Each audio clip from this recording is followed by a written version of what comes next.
সমাজে মেয়েদের কোনো বাবাই বোধহয় বিয়ে দিত না যদি না সমাজে এই নিয়মটা থাকতো। কারণ দুটো ভাতের জন্য কোনো বাবা মা তার মেয়েকে বিয়ে দিত না। আচ্ছা, একটু ভালো করে চিন্তা করো তো, একটা বাবা তার সারা জীবনের অর্থ উপার্জনের টাকা দিয়ে তার মেয়েকে বিয়ে দেয়, কি না দেয়, সোনা দানা গয়না গাটি আসবাবপত্র, এমনকি বাসনপত্র, সমস্ত কিছু দিয়ে মেয়েকে বিয়ে দেয়। তারপরেও কি মেয়েটা সুখ পায়? ন্যূনতম সুখ পায়? মেয়েটা কি রাজরানী হয়ে থাকতে পারে? তোমরা বলো তো। পারে না। সেই কিন্তু দিন শেষে স্বামী কিন্তু বুঝিয়ে দেয়, তুমি পরের বাড়ির মেয়ে, তোমার জন্য সুখটা নয়।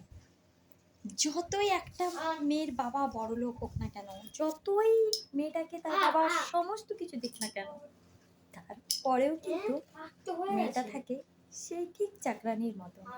মানে শ্বশুরবাড়ির মেন্টালিটিগুলো না এরকমই হয়। কারণ এটা শুধু আমি কাউকে মিন করে বলছি না, এটা প্রায় প্রত্যেকের। হয়তো যারা ভাগ্য করে কপাল গুনে একটা করে স্বামী পেয়ে যায় বা শ্বশুর বাড়ি পেয়ে যায়, সব শ্বশুর শাশুড়ি তো আর তার বৌমাকে নিজের মেয়ে করে রাখে না।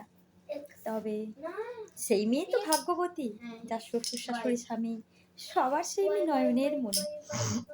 তবে একটা কথা মাথায় রাখবে, মেয়েরা এই পরের বাড়ির মেয়েরাই কিন্তু হয়তো এখন গায়ের জোর আছে, রক্তের তেজ আছে, শ্বশুরবাড়ির মানুষগুলো বৌমার উপরে অত্যাচার করে, কিন্তু একটা সময় পর না এই বৌমার হাতেই কিন্তু একটু জলের জন্য অপেক্ষা করে, একটু সেবার অপেক্ষা করে। কোনো বাবাই বিয়ে দিত না দুটো ভাতের জন্য, এত কথা শোনাতো না। কারোর বাবা মা, কেউ কারো বাবা হয়তো বিশাল বড় লোক, কেউ গরিব লোক, কিন্তু বাবা তো বাবাই হয়, তাই না? একটা বাবার কাছে তার মেয়ে রাজকন্যাই হয়। তোমরা কি বলো? অবশ্যই কমেন্টে জানিয়ে যাও।